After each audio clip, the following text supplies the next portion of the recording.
Hello, this is Dr. Kozhanov, and this is online lecture 5. Um, and this lecture is dedicated to magnetic nanoparticles and superparamagnetism.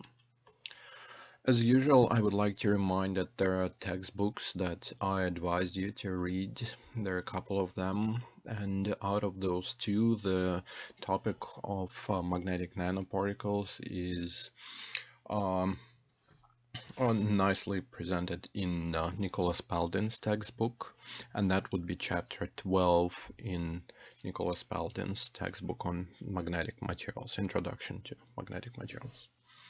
Okay, so let's get back to what we studied before.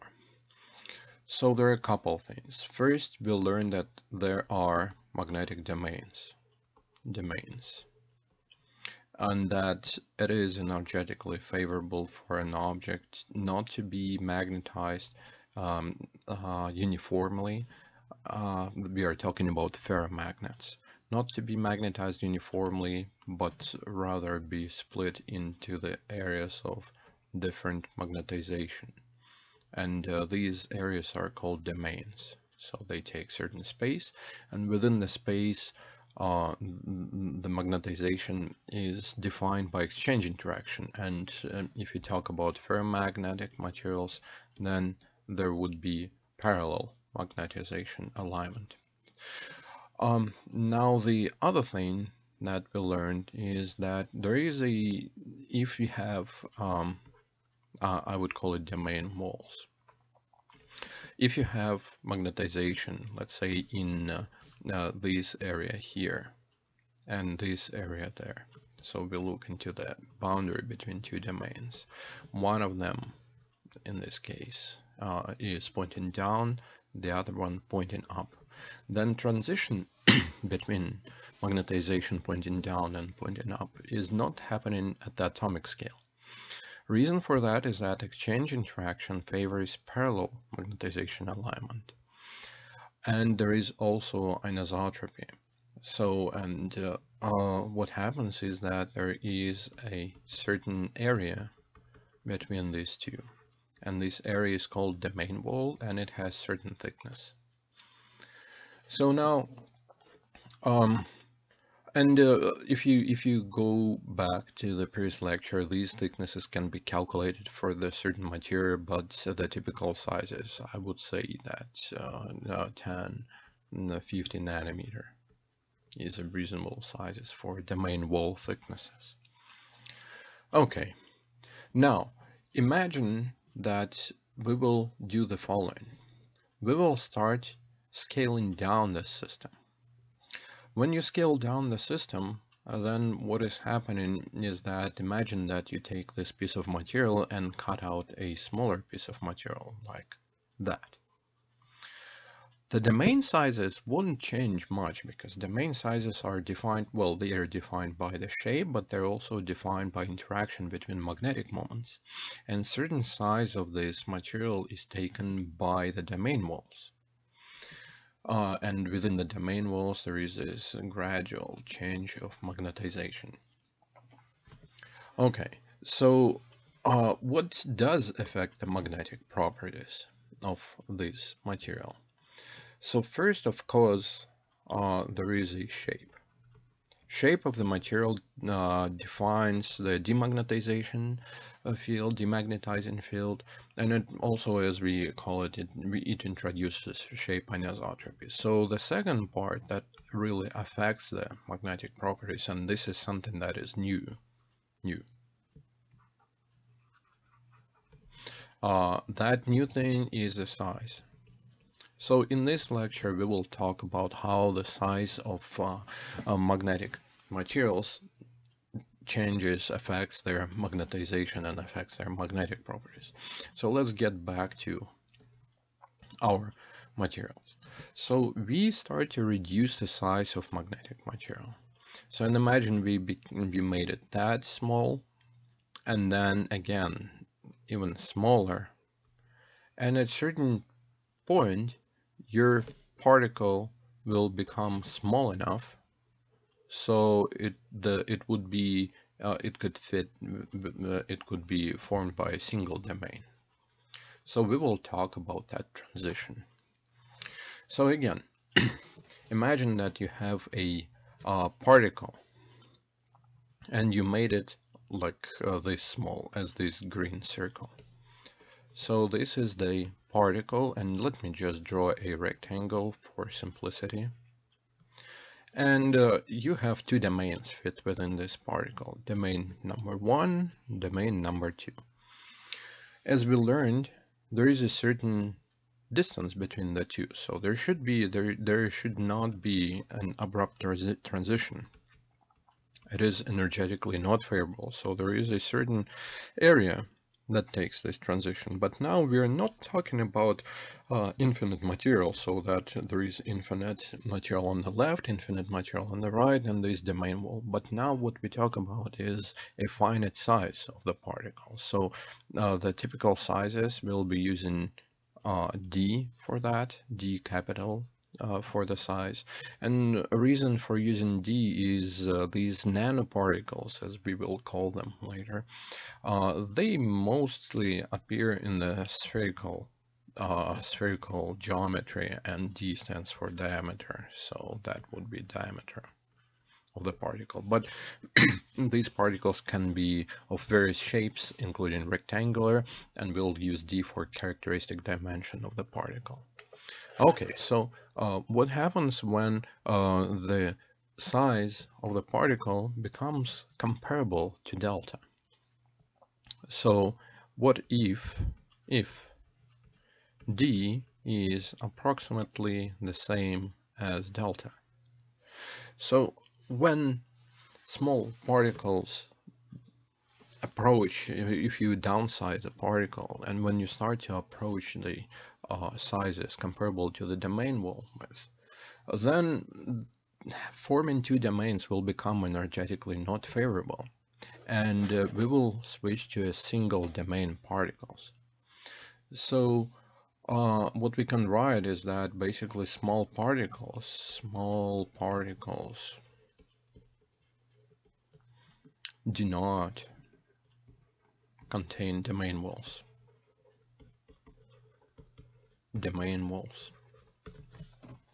So these particles, they're called single domain particle.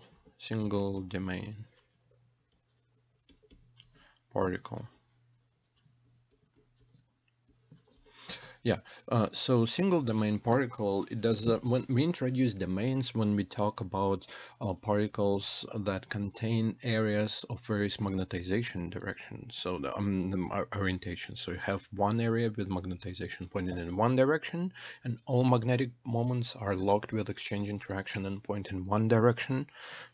Then we have another area, and we say that area within which we have magnetization pointing in the same direction is a domain. Well, here we have a single domain. It implies that there are no other parts of the particle that would have magnetization pointing in a different direction. All right. Now, as you recall, when we talked about domains, we talked about magnetostatic energy. So we talked about magnetostatic energy that defines the domain wall formation, and actually the domain wall thicknesses was derived based on this magnetostatic energy. Now, if we take a particle, again, we take particle of size D, then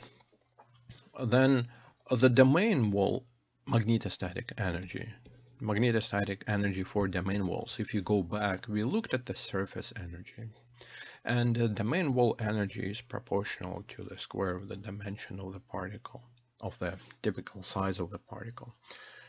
Now, if you look at the magnetostatic energy of the particle that doesn't have domains, but rather a single domain particle, then for single domain particle, that magnetostatic energy is proportional to the cube of the dimension. So if I plot that energy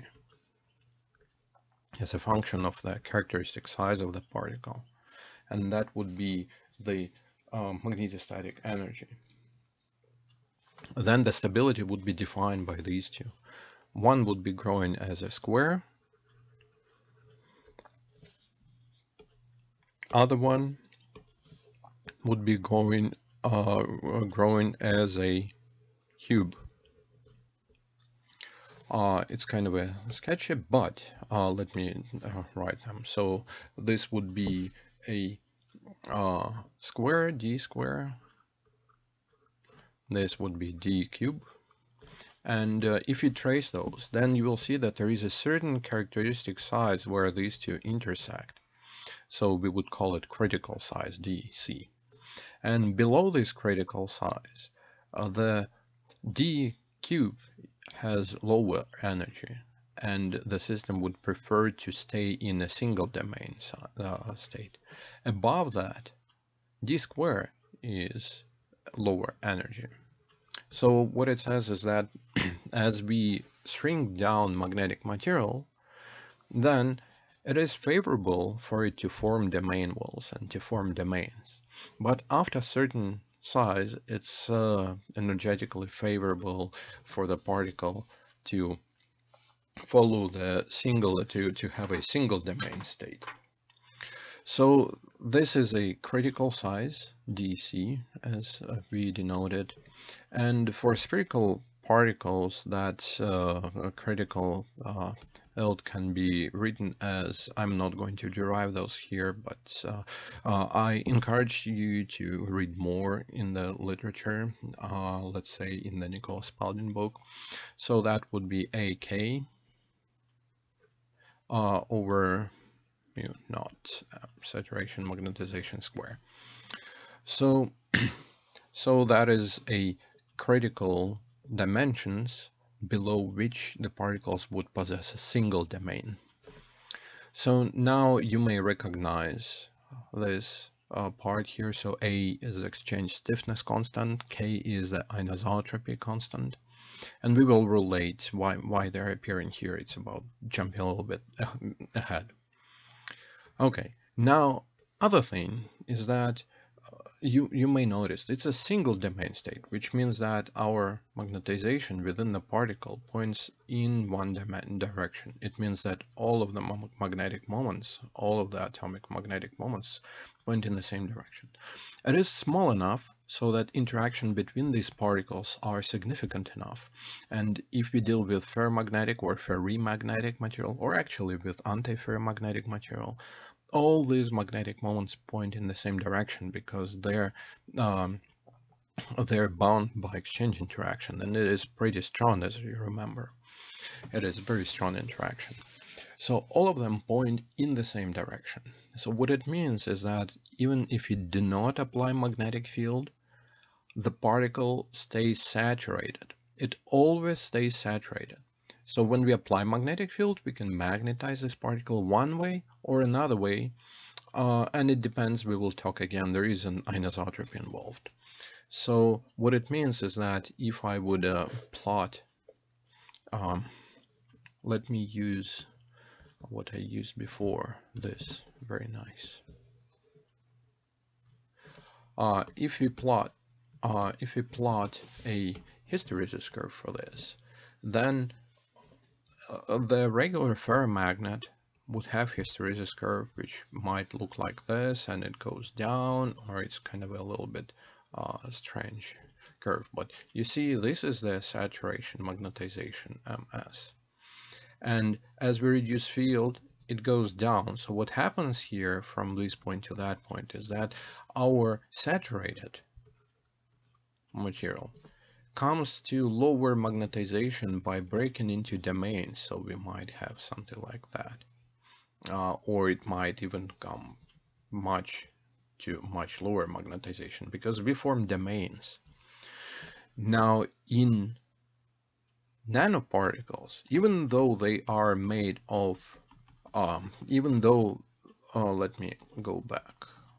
It's probably not the best way. Let me use a eraser. Much faster. In nanoparticles, we are dealing with a particle that's always saturated. So which means that it has magnetization at the saturation level. And then it switches to the opposite direction, and again it is saturated. So the hysteresis curve of a single particle, well, it's supposed to be straight lines here, but the idea is that it stays saturated. And when you apply magnetic field, you don't change much, so your material is oriented along the field or against the field. Now, the important parameter that defines that one of the important properties of magnetic nanoparticles is the coercive field. As you remember, this is the coercive field. That's a field at which magnetization switches from one direction into another.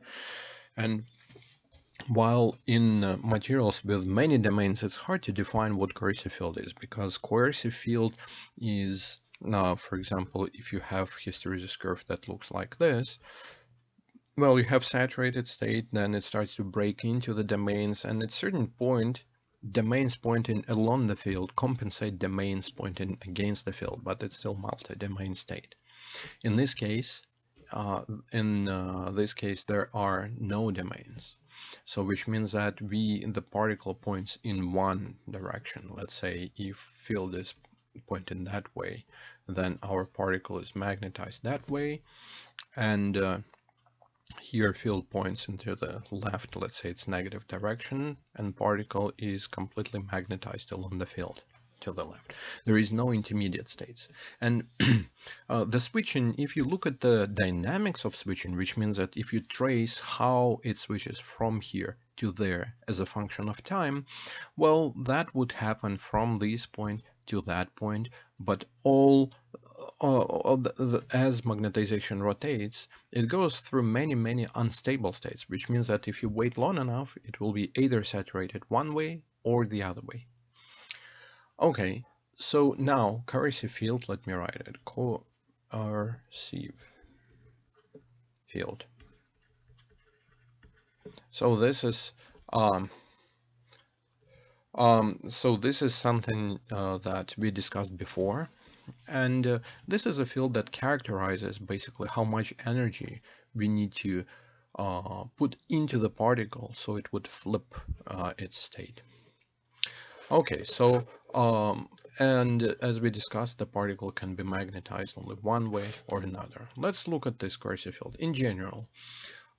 So overall, there are two things that we can use to characterize a particle. First is our hysteresis, and out of the hysteresis, saturation magnetization, basically it characterizes material that this particle is made of, how much magnetic moment it can produce per unit volume.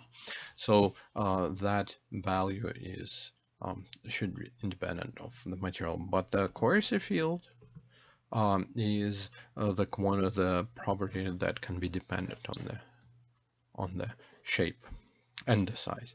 So okay, so let's talk about coercive field. In general, in these particles, when we reduce the size of the magnetic nanoparticles, coercive field is a function of the particle size. D is the particle size. So if you, for example, let's relate it to applications. Let's say, imagine that you would like to use magnetic material to store the data. So you would magnetize it this way for logical 0, you would magnetize it that way for logical 1, and you would want these to be stable, which means that you would want this coercive field to be big.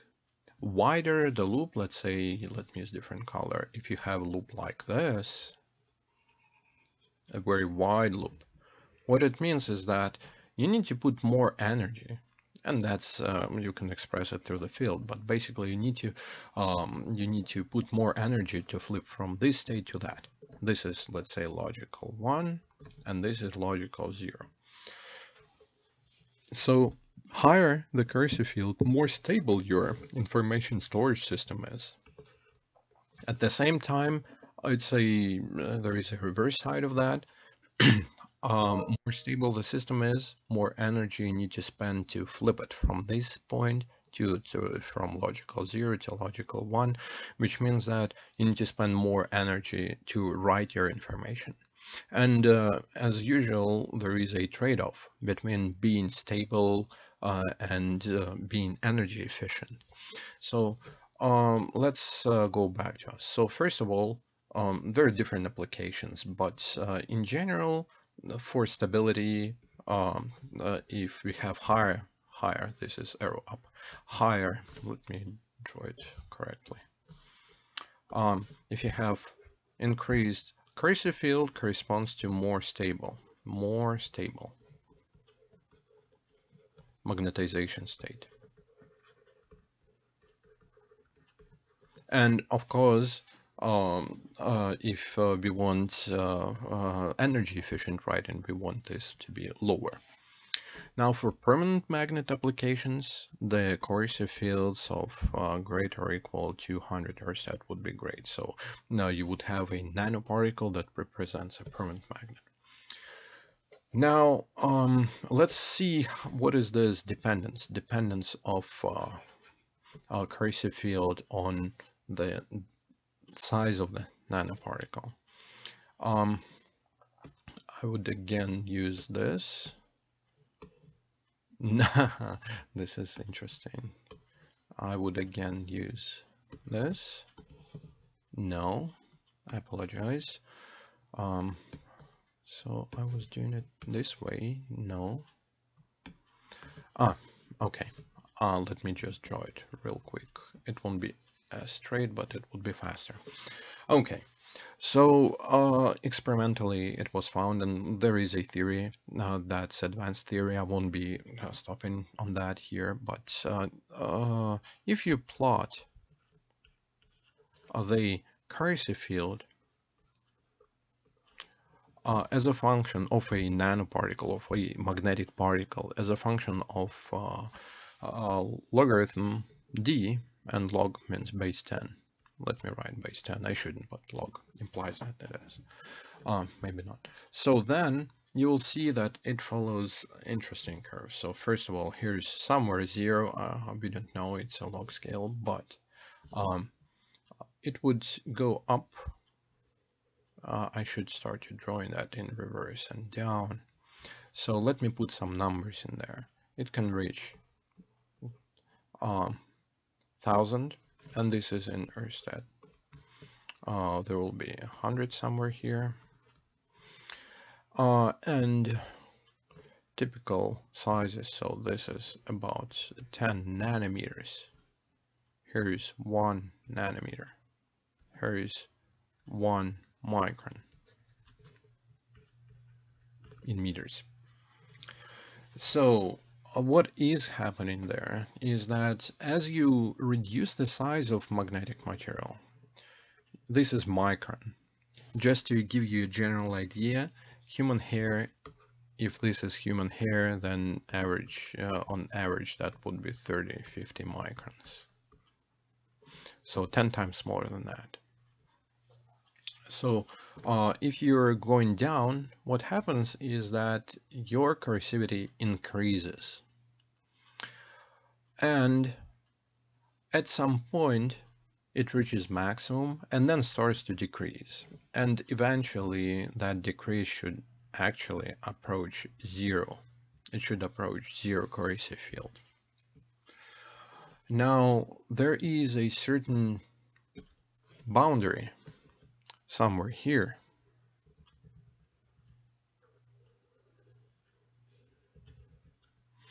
And that boundary divides this graph into multi-domain and single domain states. So this would be multi-domain here, and let me use this. That would be multi-domain, and here we will have a single domain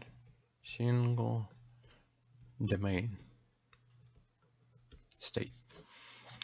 And let me use different highlighting. So this would be a single domain state area, size-wise. So This is a big particle, and all particles are multi-domain particles, and here we'll have nanoparticles.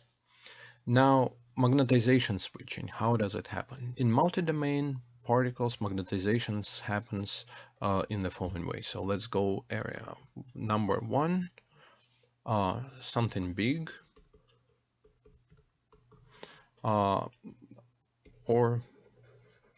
multi-domain.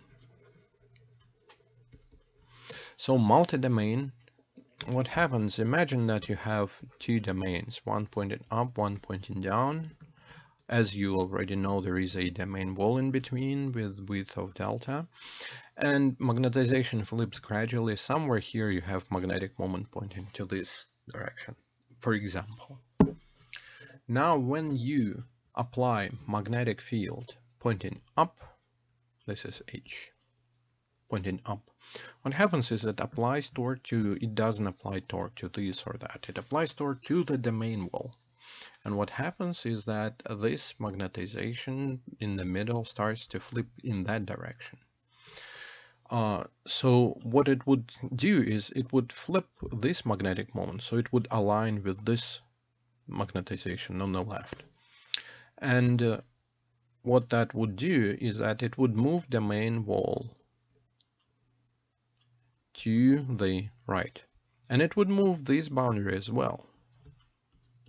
So if I would draw magnetic material with this domain, one is here, other one is there, then if you apply magnetic field pointing in this direction, it would force the domain wall to move in this direction, and it would expand magnetization area that is aligned with the field. And this magnetization pointing in the reverse direction, opposing the field, would start to shrink until this, if there is enough magnetic field, until the whole material is magnetized along the field. So this is what is happening in big materials, multi-domain materials. And if you look at the hysteresis curve, again, I'll draw it this way. So this is why we have a certain slope. So as you increase field, or if you decrease field, what happens is that this is field, this is magnetization. You have saturated magnet and you start to apply field in the reverse direction. It breaks into domains, and you start seeing moving domain walls, and there are more and more domains pointing along the field until everything switches. So this is magnetization switching in multi-domain state. And if you relate it to this graph here, if you relate it to this graph, you see it's linear as a function of logarithm d. So in this case, we'll have coercive field equal to A plus B over D. Yeah. So it's your coercive field is proportional to 1 over D. A and B are constants. And we will talk about physics of this. And let me highlight that. So that is going with this color, and that is multi-domain. So we would be consistent. So this corresponds to that. This area, multi-domain, corresponds to this case. It's a multi-domain switching, and it is switching happening through the domain wall motion. Okay, now let's go to the second case. And second case would be when our size is small, so small particle. And by small particle, I mean that we have a single domain particle, and single domain particle, no domain walls. Another description, no domain walls. So many things to write about this. So when we have a particle with no domain walls, and imagine that you apply magnetic field in opposite direction, or you might apply to any direction, then you cannot form domains. So you either can point here, or at the end you can point after. This is time, before and after. So after the magnetization flips, it points this way. So how this can happen?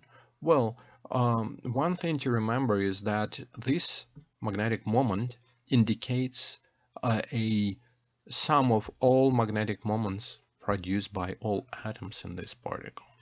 And they are all pointing in the same direction. So what we say is that the switching happens through the magnetization rotation. So it basically rotates one way or another, and how it rotates depends on the magnetic field and on its properties. Now, my question to you, you can pause the video and try to answer this question. Why in this nanoparticle we would have magnetization pointing this way and not, for example, that way? And how do we define which way is the magnetization pointing? So this is a point there where you can pause the video, or I should draw these two bars. Pause the video. What I'm doing, I'll explain it. Okay. I'm thankful to those of you who did pause the video and try to answer that question. So if we look at the nanoparticle, or it can be nanoparticle, any material, it's made of material, and that material can be something that is magnetic, let's say iron oxide, or it might be ferrimagnetic or ferromagnetic or antiferromagnetic. But for all of these materials, since particle size is so small, typically it's a single crystalline particle, and it has a crystalline anisotropy, or shape anisotropy, depends on that. So what it means is that there is always hard axis, and there is easy axis. So what it means is that our magnetization, no matter what size, not size important, but size is important, but we talk about single domain particle. For single domain particle, if you do not apply magnetic field, at zero magnetic field, no matter what, we'll have our magnetization to be pointing along the easy axis. And it can be pointing either up along the easy axis or down. And both of these states would be equal, energetically equal. So what it means is that we have to go from this state to the state with opposing magnetization. Okay, now there is if you look at the graph, and let me do the let me highlight this with a green, small single domain particle, and note that this is this area here.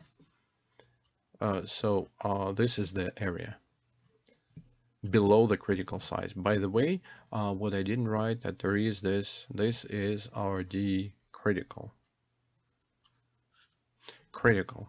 size below which our particle becomes a single domain particle. So what we discussed so far is that if we are in a single domain particle, the magnetization switching goes through the magnetization rotation, while in multi-domain particles we form domains, domain walls, and we move domain walls through the material. Okay, so now we can how that is happening. You can imagine that for nanoparticle, there, first of all, we are not at zero temperature. There is always energy, kT, K Boltzmann T, and that energy is introducing fluctuations of magnetization, but magnetic moments within the particle are locked together, so they behave as one magnetic moment. They always point in the same direction. So what happens is that when we reduce the dimension of the particle, that leads to the decrease of coercive energy. Why is that? Well, it is related to energy, and again we'll talk about that. But if we phenomenologically want to describe that, then for single particle, coercive field behaves as we had AB, we have C minus D over D3 halves. C and D are just constants. C, D are just constants. And this is D1 over D in 3 halves. And this is what, again, describes this slope. You see it's a straight line. So this part is proportional to D into the minus of minus. It's D into the minus 3 halves. And here the slope is proportional to the D minus 1. Okay. So now we are going back here. So this coercive field now really is defined by the barrier, because to rotate the magnetization we have to rotate it towards hard axis, and eventually at some point our magnetization would be pointing along the hard axis. This is energetically not favorable.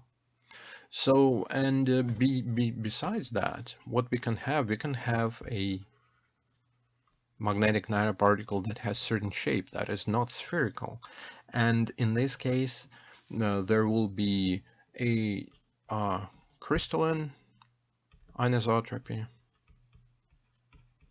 Now let me use some space. And I will rewrite this. So I will use the eraser and write it so you would see.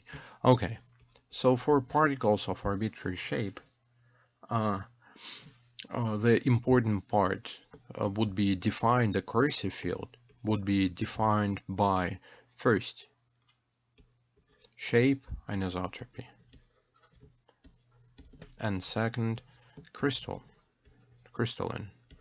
anisotropy.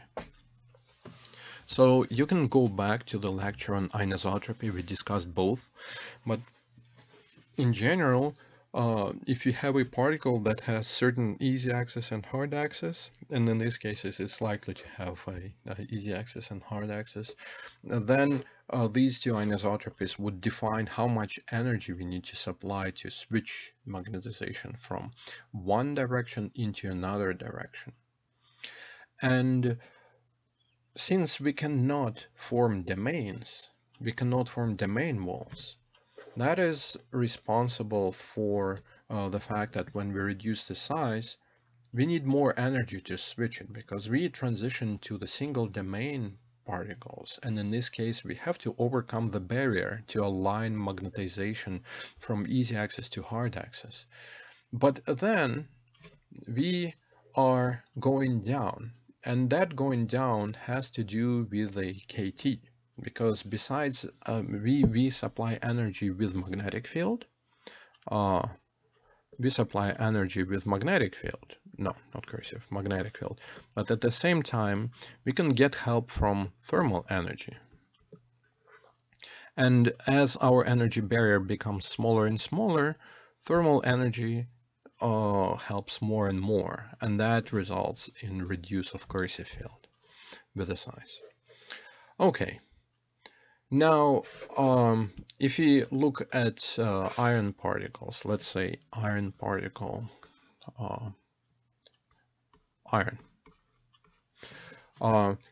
crystalline anisotropy field. If you go back to anisotropy, there is a certain field which we can use to describe the anisotropy. It's not a real field, but it's an effective field that can represent anisotropy.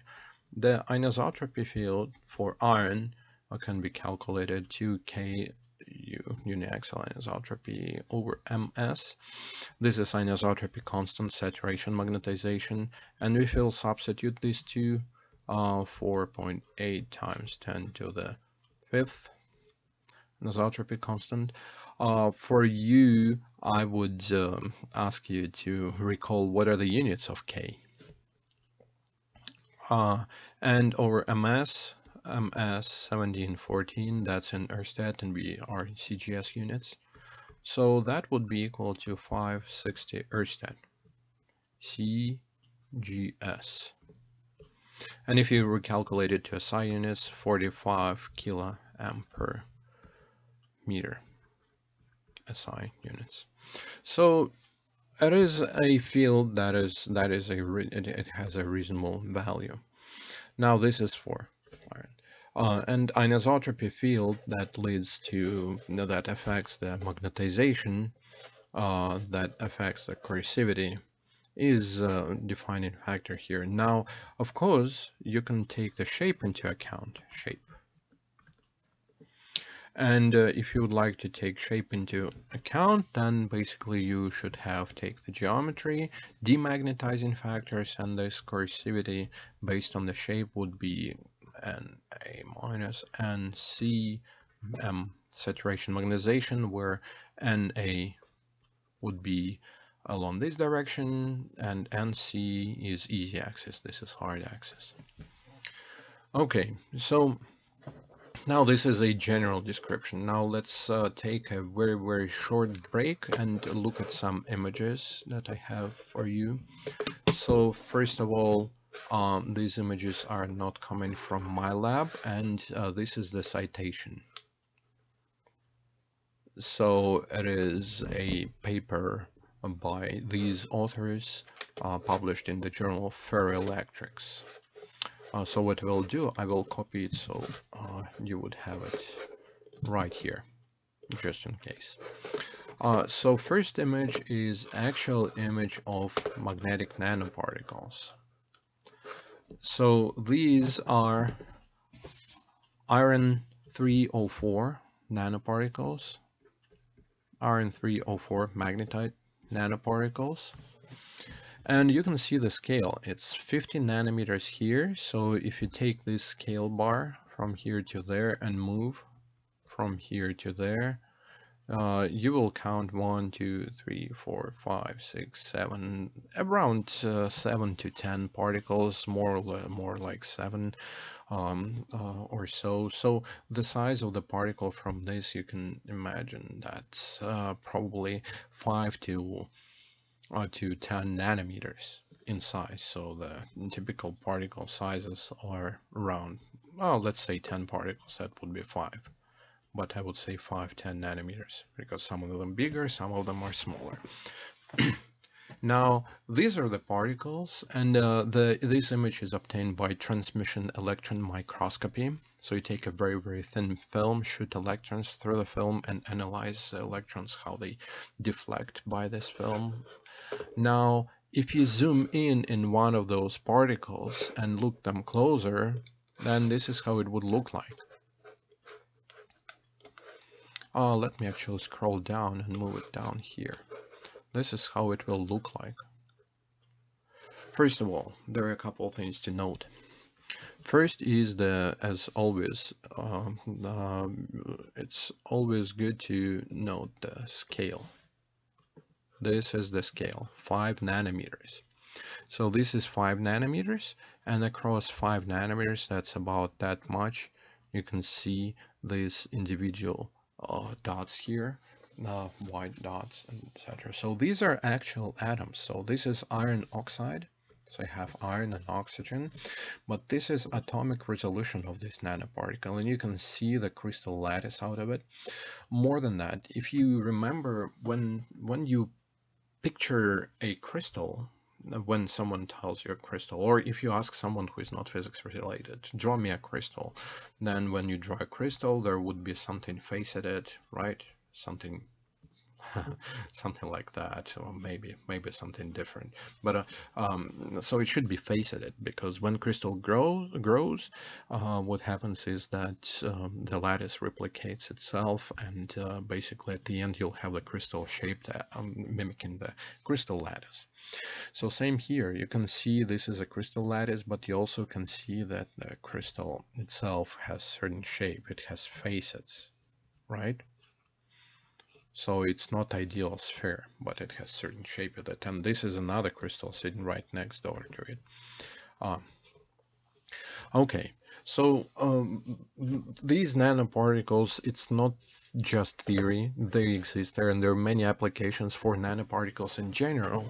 So there are lots of applications for gold nanoparticles. They're used in, they actually used for quite some time in glass staining, and all these beautiful tinted glass windows in old chapels are made by intermixing metals into the glass, and metals would form nanoparticles, and that would form colors. But in our case, we are interested in magnetic nanoparticles.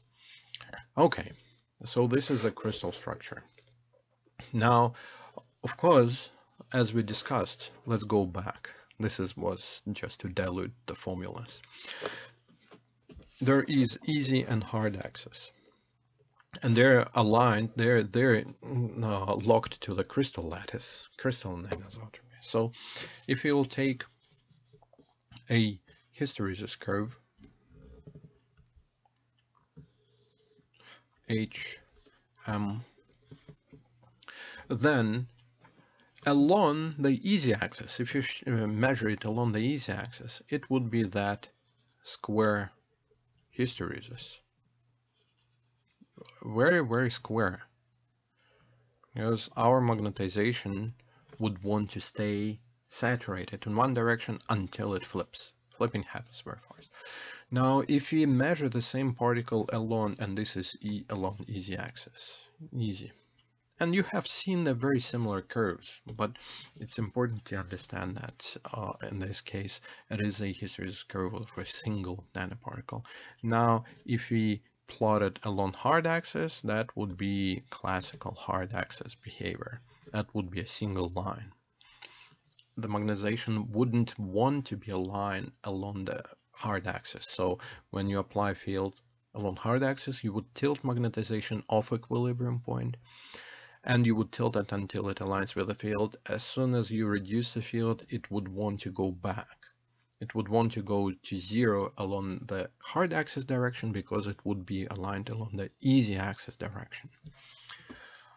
Okay, now it's real hard to measure a single particle, and typically multiple particles are measured. So in this case, how we would rotate magnetization of multiple particles. First of all, we might have particles like those shown in this plot. They are they're standing alone particles, but still you see they're not that far from each other, so they interact. And so one is coherent rotation. So if you have particle with magnetization pointing in the same direction, you apply a field in the opposite direction, and all of them, oh, now it looks like a face, all of them rotate at the same time through the coherent rotation.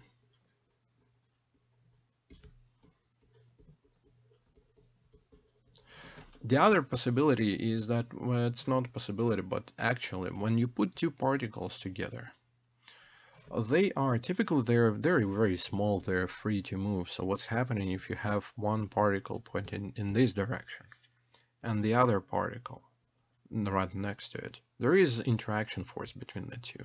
And energetically favorable would be to have these two particles. And if we have a magnetic field applied along a certain line, what will happen is so-called fanning. So the particles would form a chain with magnetizations pointing along like this. So that way you would have a north to south, south to north alignment of these particles, and they would be attracted to each other because they're magnetic like bar magnets. So that would be, and the magnetization switching would happen through the fanning because they would interact and they would form this type of fanning structures. The other possibility depends on the particles again. There can be a curling, so magnetization can get destroyed and depends on the axis, but you can get this kind of a vortex type of states in nanomagnets, and curling would mean that you would have incoherent switching of different particles. They would switch on their own. Okay, now Let's go back to energies. So we look at the single domain particle. Single domain as the single domain particle. So we have uniaxial anisotropy. So as you remember, there is this easy axis and there is this hard axis. Now, as you remember, for uniaxial anisotropy, the anisotropy energy can be written as K uniaxial times volume times sine square theta. And if I plot this as a function of theta, where theta, for example, this is easy axis, this is magnetization, and this would be the theta. Theta would be the angle between the easy axis and the magnetization direction. Then it would want to be aligned along the easy axis, and it would have minimum, maximum, minimum, and that would be 0, 90 degrees, 180 degrees. And as you can see, it would be state where the magnetization is aligned along the easy axis this way. Here the magnetization aligned along the easy axis that way. And in the middle, this is a state where it is aligned at 90 degrees with respect to the easy axis. So this is energetically non-favorable. Now you may notice that you need at least you may need at least that much of an energy from here to there. That is our delta E. If you want to flip magnetization from up to down, you would need to overcome this barrier through the rotation. So you would rotate magnetization, you would raise the energy, and then it would relax to the other state. Okay, so with that, let me keep that so you will see. The energy required, the barrier height, energy, barrier height, delta E would be equal to kV. V is volume. Okay, so if you want to switch it from one state to another, we need to supply that much of an energy by the magnetic field, or we can heat it up to get it randomly oscillating. Now, other thing is, you may notice, as our dimensions, as the typical size of the particle goes down, that leads to the volume going down. And as the volume going down, delta E goes down. So it can lead to a very interesting effect. I would use highlighter to indicate. If, we live in the real world and there is temperature, right? Temperature. What it means is that we constantly supply K Boltzmann T. We always supply that much energy. That much energy comes just from the fact that our particle is sitting at temperature T. So if our energy KT is that much, then we would have stable states. So our system would oscillate from here to there, which means that angle-wise, the magnetization, it points up, but it would be stable if it's tilted this way that much and that way that much. So it is this width. It would be oscillating, but still it would be pointing up. If you switch it, we would overcome the barrier, and now to thermal energy, we need to add only that much by the field. So we require less field to switch it. If you're in this state here on the right side, our magnetization points down and it can oscillate left-right a little bit as allowed by this energy level here. However, if, let me use a different color, more dramatic, if our KT is right here, that much above, and by highlighting this by highlighting this. It's not highlighting, it basically tells us the energy level. If we are at this level, that means that our thermal energy is bigger than the energy barrier required for the state to be here. So what it means is that the magnetization would be flipping randomly. So now let me draw a hysteresis curve. So this is HM again. So first of all, as you remember, barrier delta E equal KU times volume. Smaller the volume, a single domain particle. This is just energy that is required to flip from one point to another. So if you have big particle, we would have hysteresis curve looking like this, fairly big. And this is a size D1. As we increase D from D1 to D2, what would happen? We increase, as we go down in size. So we had size D1 and we go down to D2 such that D2 is smaller than D1. Then what happens is that we reduce the volume. When we reduce the volume, we reduce the energy, right? So when we reduce the energy required to switch, the hysteresis becomes, we increase the energy. So hysteresis curve becomes, it's supposed to become, let me help you. Well, I was going to, if I would be in class, I would ask you this question. So there is this. So if you have a smaller particle, if you would just look at this, smaller size would mean that we need less energy. So smaller size would be narrower curve.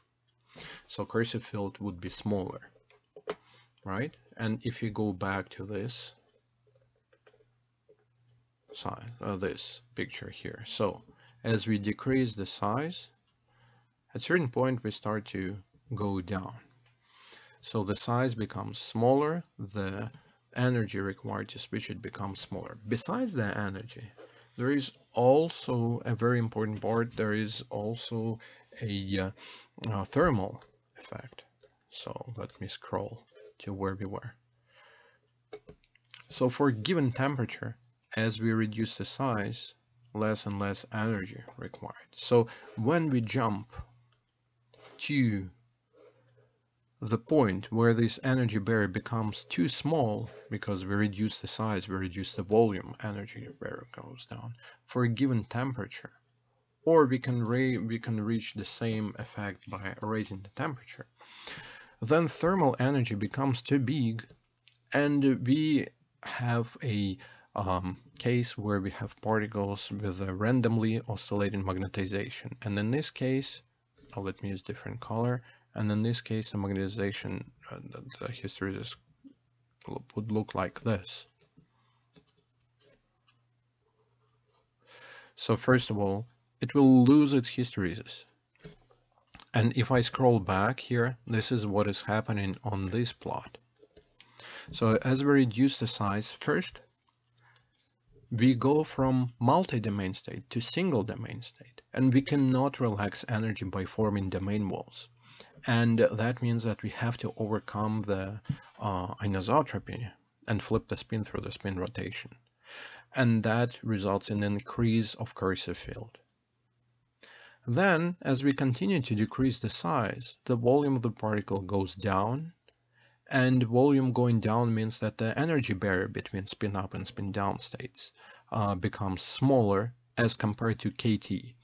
And as it becomes smaller and smaller, the coercivity goes down, so it becomes easier and easier to flip the spin. And it should eventually decrease to 0 at the point when KT overcomes a thermal barrier.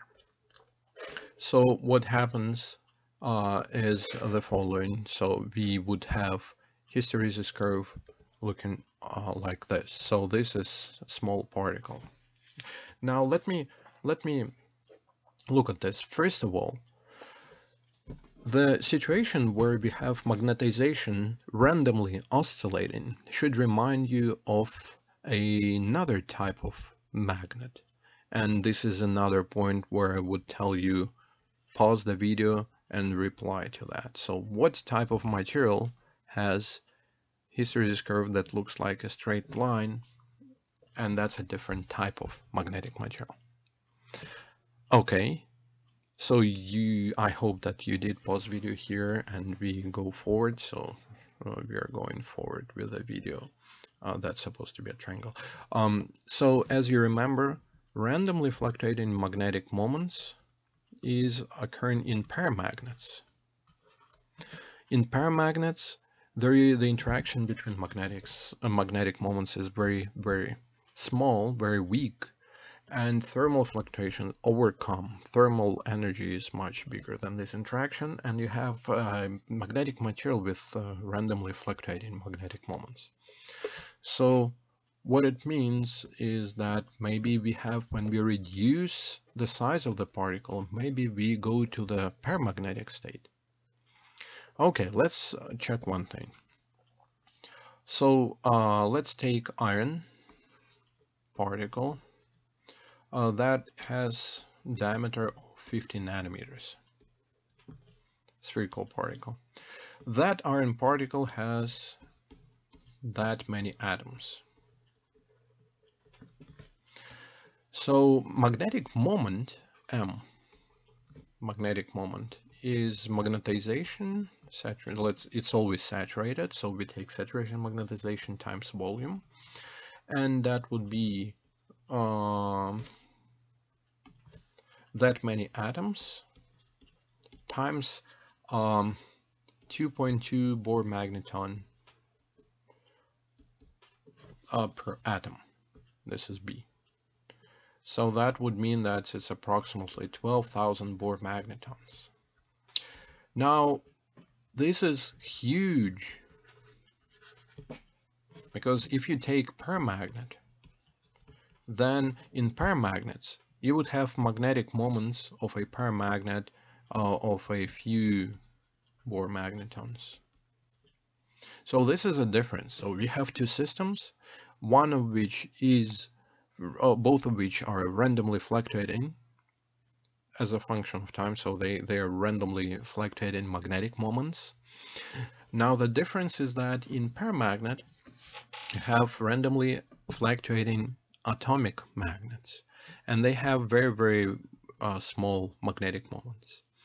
In the nanoparticles, you have oscillating not magnetic moment of individual atom, but you would rather have oscillating magnetic moments of the whole particle, while magnetization within the particle is linked to each other. So this phenomenon where you have ferromagnetic material become paramagnetic, but it's not paramagnetic. This phenomenon is called actually the fact that we have that huge magnetic moment. It's called super paramagnetism. Super paramagnetism. And nanoparticles, when you make nanoscale particles, they become super paramagnetic. Now, if you look at the typical sizes, so this is size of the particle, and we'll look at temperature. There are two ways how you can make a super paramagnetic transition. So if you have big particle, you have pretty big volume, so you have pretty high energy barrier, you have to increase temperature. And that transition is going this way. So you see, we can either for big particle increase temperature, or we can for a given temperature decrease the size of the particle. And there is this curve that goes approximately like that. And if we look at iron, let's say, then we would have around 76 nanometers. Room temperature 300 Kelvin. That's room temperature. So what this plot means is that this is the point. If we increase temperature, then we would go into the super paramagnetic state. If we decrease temperature, we would go for this particular size to ferromagnetic state.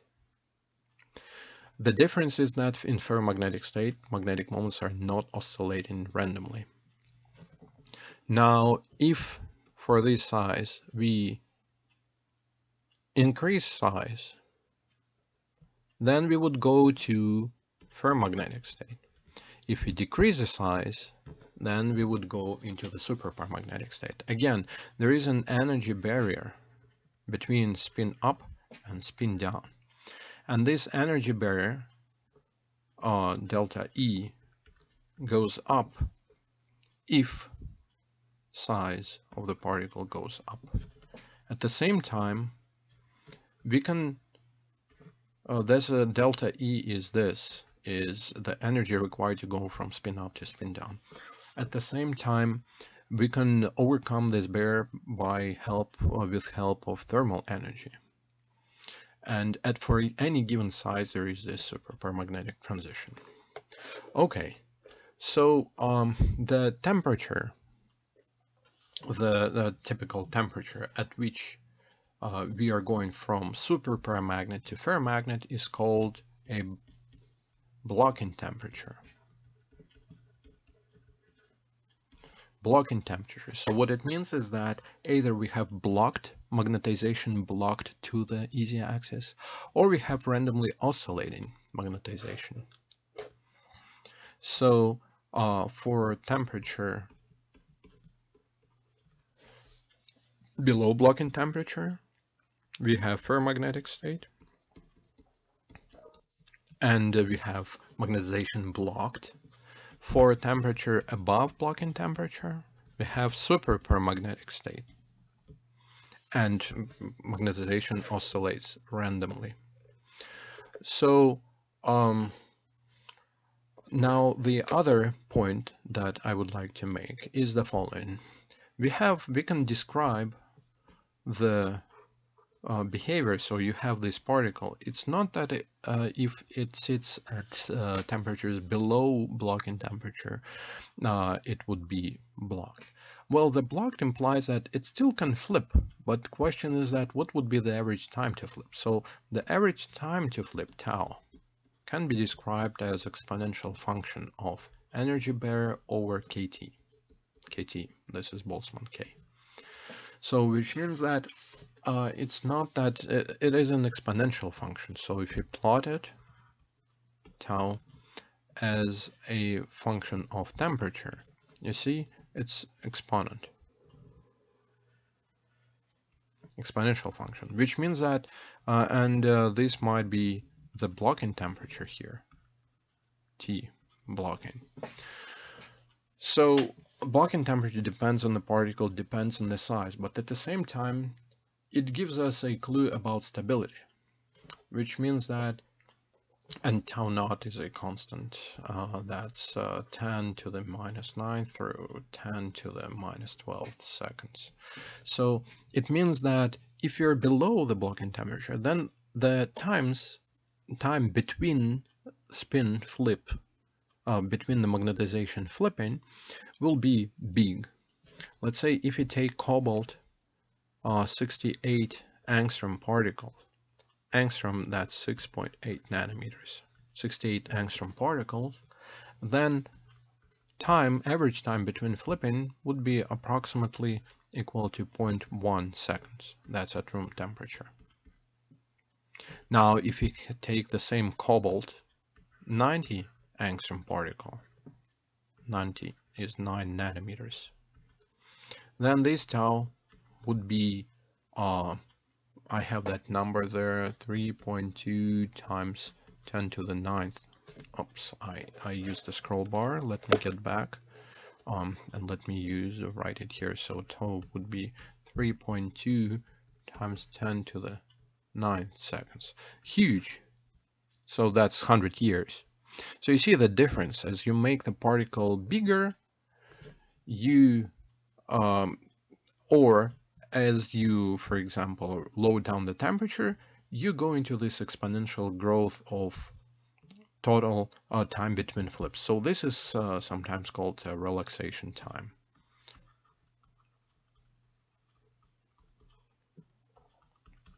Relaxation time. Okay, so now we can talk about stability because we know what would be the blocking temperature for a given particle size. But it's not that if we are below that temperature, we would be able to sit there infinitely. There is a certain time after which it would still be possible to switch it. It's just what is the difference? Would it be 100 milliseconds like here, 0.01, or would it be 100 years before it flips? And that brings us to the stability. So it turns out, and we talked about that, about applications, that if you want to use nanoparticles for information storage, the good value for energy barrier to engineer would be around 25 kT to 40 kT. So typical size for this energy can be calculated. Particle size would be 25 kT divided by K anisotropy constant. And as you remember, Ku, and this is our Ku times volume of the particle. Then if you equate the two, then that would be volume of the particle. The volume of the particle that would have anisotropy energy equal to the kT, 25 kT, at a given temperature. Now blocking temperature can be as kV, and this is uniaxial anisotropy, divided by 25 kT. Right. So you can calculate the blocking temperatures, and the blocking temperature itself depends on the material. Okay. So we will get back to the applications and energy stability in the future lectures when we'll talk about magnetic storage. Now let me talk a little bit about applications. First, I pulled up a couple sites where you have this particle synthesized. So this is one of them. This is Sigma Aldrich site, and if you look in there, there is this nice article in Material Matters on synthesis of magnetic nanoparticles and biosensing. So you see there is lots of bio applications because you can embed these magnetic particles in biological objects. They're small enough, and by magnetic nanoparticles, if you look at this, you see it's iron 304. There can be different ones, you can buy them, and they're synthesized. So iron oxide nanoparticles, you can embed them in the bloodstream, and you can make them to tie to certain molecules or cells, and then use magnetic field. You can use it for imaging, you can use it for many things. And one thing that I would like to show here is that these particles can be, you see, they can be nanospheres, and nanospheres of various diameters. So let me try to increase that here. Nanospheres through the different sizes, and the size distribution, they can be 100 nanometers. This is diameter in nanometers, or they can be, majority of them is sub 1 micron particles, or they can be smaller. These are around 400 nanometers, or these particles, they're 100 nanometer. And you can see actually the magnetic interaction between those two, they form these chains, magnetically locked chains. At the same time, they can be crystallized, they can be synthesized to have the cubic structure, and this is actual nanoparticles. So they're in 100 nanometer nanocubes. You can see these are nice and cubes, and they would tie with each other. It's like nanomagnets and different applications. You can read about those yourselves. This is another article that I would encourage you to take a look at in nanomaterials, magnetic nanoparticles from design and synthesis to real-world applications. And the nanoparticles can be made in different forms. They can be made on their own. They can be made to be in a liquid to form this magnetic type of liquid. And you can see there is an outline. Magnetic particle utilization, and you can put them in drugs, you can put them in active carriers, passive carriers, catalysts, and help with reaction, help with bi-related, and mainly you see it targets the biological application. So there is huge field of applications of these particles. And the other application, I would say it's more fun application for you, would be ferrofluid. So ferrofluid, this is a YouTube video from Bob Products, and ferrofluids are used for different applications, but you can see this is a fluid with the magnetic nanoparticles in it, and if you apply magnetic field, the interactions between particles govern, basically define the shape of the fluid, because now the particle is free to move within the fluid, but also the surface tension and friction between particles, interaction between those two, they define where these particles will go, and that way the fluid can be manipulated with the magnetic field, use of the magnetic field. Okay, so that is the application. And if you look at the magnetic nanoparticles, in this case, they're likely to be iron oxide particles. And in this case, nanoparticles are synthesized, and then it is surrounded with organic shell. So you have this iron oxide surrounded with organic shell, and that organic shell around it prevents particles from sticking to each other, because if you have two magnets, they would just stick to each other. They wouldn't be independent. They do form chains. But in this case, there is this shell, and it's all put in the oil or oily liquid, and there are particles, and particles are not sticking to each other. They're still able to move, and that forms that ferrofluid. All right, this is the end of the lecture. I encourage you to look into the literature, look at different videos, ferrofluids, and applications yourself. And we will meet for the next lecture. That would be online lecture 6 next time. All right, goodbye.